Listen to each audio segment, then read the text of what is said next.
Holy fucking Christ. Are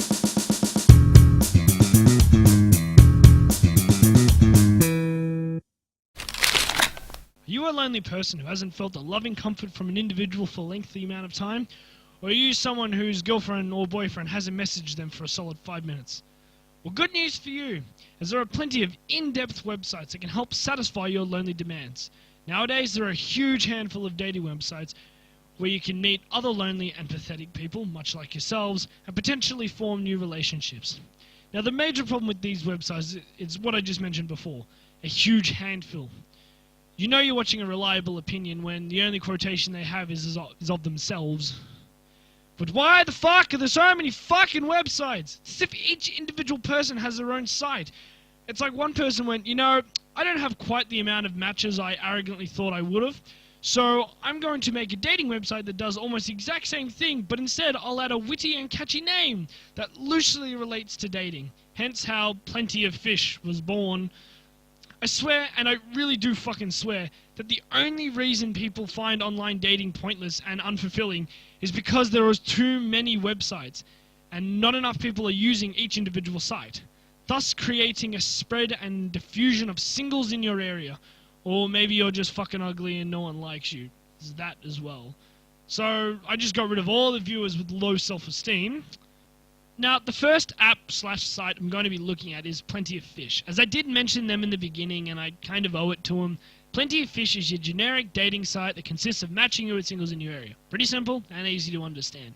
The only downside is, and this downside is so great, it absolutely ruins the entire site, is that the I'm interested in, insert gender here, is a little hard to understand, and I was matched with lesbian women, creepy Asian teenage boys, and transgender crossdressers. For some, that might not be a problem, but considering I am a straight white male scum, this is fucking annoying. And it's not that I'm against these people, it's just that I don't have any sexual interest in them. Now, the next is a rather decent step in the right direction to find love, instead of the King Street version. For those who don't get that joke, it's the local hooker corner. The next website, of course, is eHarmony. Now, eHarmony is a rather tamed website that bombards you with questions so they can match you with the right person. And it's brilliant because of this. The best part is you don't have to feel snobbish about your answers because the only people that can view them are people that answered the same way. So there's no shame. But Steve, I thought you're telling us about how bad these sites are. I am. The major issue with this site is you have to pay to be able to view the profiles of your matches. This is a major fucking issue for these websites. It's that the free ones are full of transgender and cross-dressing people, while the expensive ones are filled with the people I'm actually interested in. But Steve, why don't you stop crying and pay the people? You have the money. Alright, I do have the money. But I'm not prepared to pay the $30 a week for this. Now, the next item on my list is probably the most popular barring eHarmony. Tinder is a free dating-like app that involves you flicking left or right for people you are interested in.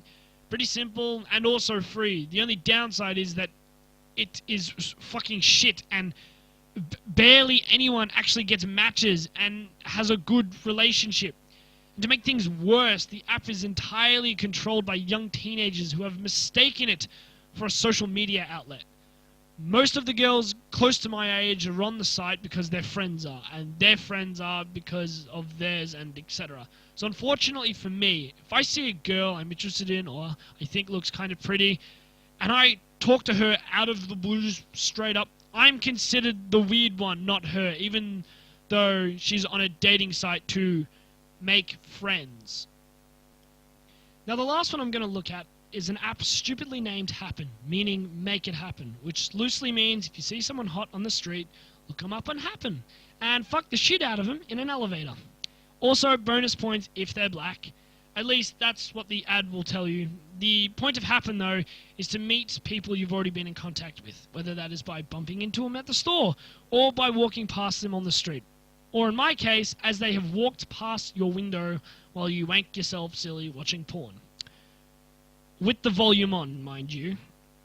It really doesn't matter. All you need to do is be in an area with a member at the same time as they are. Rather new and interesting concept, actually. But the problem is that anyone that is hot and attractive doesn't need a dating app to find people. They just need to step outside, smile to a random person walking by, and they'll drop to their knees and demand their clothes suddenly go missing. Also, the app implies that everyone is single and looking for some lovin'. But the reality is that not many people are. The app is rather decent, actually, provided you don't go into an area where there's only one or two people. But the app is rather decent, and it actually matches you with the correct gender you're in search of. I know this because most have their cleavage showing, and I haven't reached that level of loneliness where I've hired a fat guy to be my girlfriend.